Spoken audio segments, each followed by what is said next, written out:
Hello, my grade 8 students. How are you? I hope everyone is doing well today. We are to discuss or continue discussing lessons under Module 4, but before we proceed into that, let us make a little review of yesterday's lessons. Anybody who still remembers what was it all about?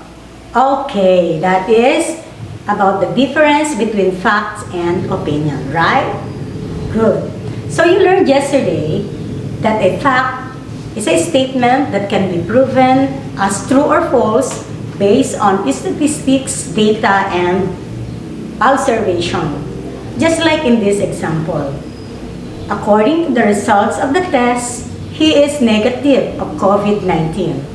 So the sentence is an example of a fact, first and foremost, because it made use of a word that signaled factuality, like according to. And besides, it expressed some kind of data and statistics. How about an opinion? What do you recall about it? Alright, that is about an expression of someone's belief or judgment on a particular topic. Just like in this example. Some scientists suspect that COVID-19 is a virus that came from animals. Okay, that is an example of a statement of opinion. First and foremost, because it made use of a word that signaled opinion, which is suspect. Okay, now I want you to study the following remarkable passages that came from famous personages. But before we proceed into that, let us recall some notes in your Araling Panlipunan subject and ponder on some important details. First, about Confucius. Confucius was an influential Chinese philosopher, teacher, political figure, and one of the world's greatest philosophers. A great thinker who lived from 551 to 479 BC. His teachings, which is preserved in the Analects, focus on creating ethical models of family, public interaction, and setting educational standards. Let's proceed this time with Nelson Mandela. So you know Nelson Mandela was a South African anti-apartheid revolutionary political leader who served as president of South Africa from 1994 to 1999. He was the country's first black head of state and the first elected in a fully representative democratic election.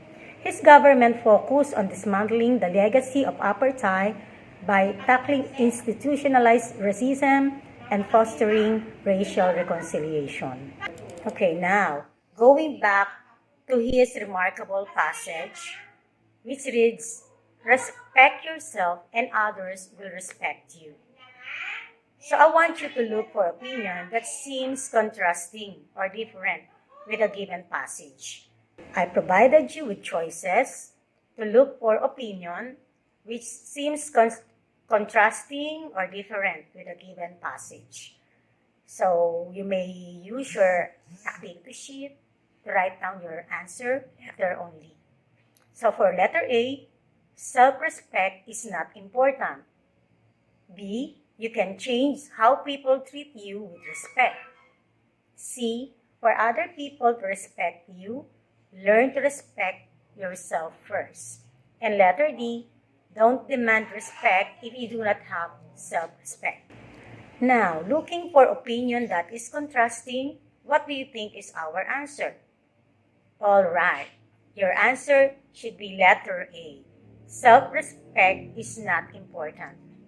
Let's proceed with the passage from Nelson Mandela that says, "Education is the most powerful weapon you can use to change the world." This time, I want you to look for an opinion that is similar or the same to that famous passage.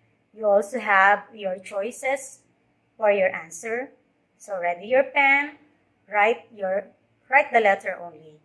Letter A, education is used for war.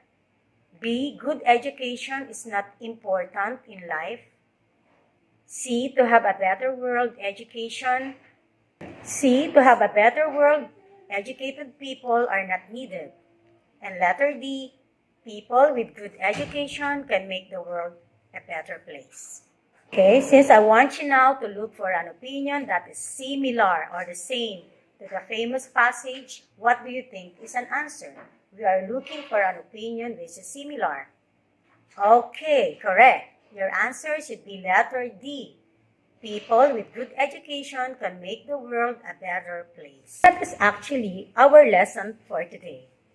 Own opinion versus familiar text. Here, we need to compare and contrast own opinion with those presented in familiar text. During this lesson, you are expected to differentiate fact from opinion. Number 2, identify opinions that compare or contrast. And number 3, compare and contrast own opinions with those presented in familiar text. Let us now differentiate own opinion versus familiar text. It is said that opinion is a thought or belief, a view or judgment formed about something, not necessarily based on fact. While the familiar texts are previously taught books or passages used as a practice text when students are learning a new skill. Familiar texts are actually remarkable passages which we are going to use for you to develop new literacy skill.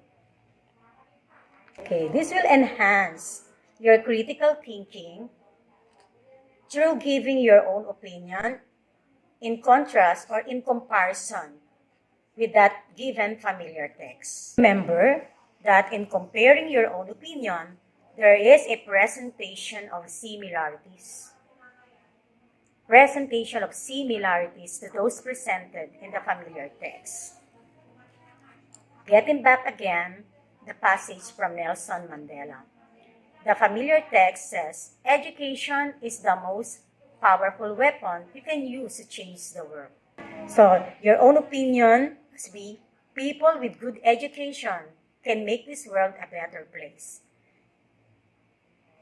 Take note how own opinion is similar to the familiar text presented. The idea presented in the two statements is the same. There is a similarities of ideas or opinion with a given familiar text or passage. So the opinion that you will give tend to agree with the passage. How about in contrasting own opinion? Using again Nelson Mandela's passage, education is the most powerful weapon you can use to change the world. Since you are asked to give a contrasting opinion, your answer must be, to have a better world, educated people are not needed. So it really shows contradiction. Take note how own opinion differs from familiar text presented. The idea presented in the two statements is not the same or different. There is a difference of ideas or opinion with a given familiar text or passage. The opinion tend to disagree with the passage. So in this lesson, you will use your own opinion or personal judgment to which you can agree, if you want to compare your opinion, or disagree if you want to differentiate your opinion with those presented in the familiar text. Now, let us try to answer some exercises about this lesson. So the passage came from Benigno Ninoy Aquino Jr. that says, the Filipino is worth dying for.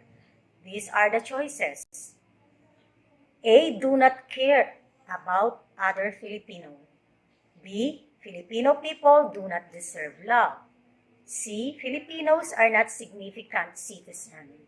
And letter D. It is an honor to die for your fellow Filipino. Remember, you are asked to give or to show similar opinion. What do you think is the best answer? Right, letter D.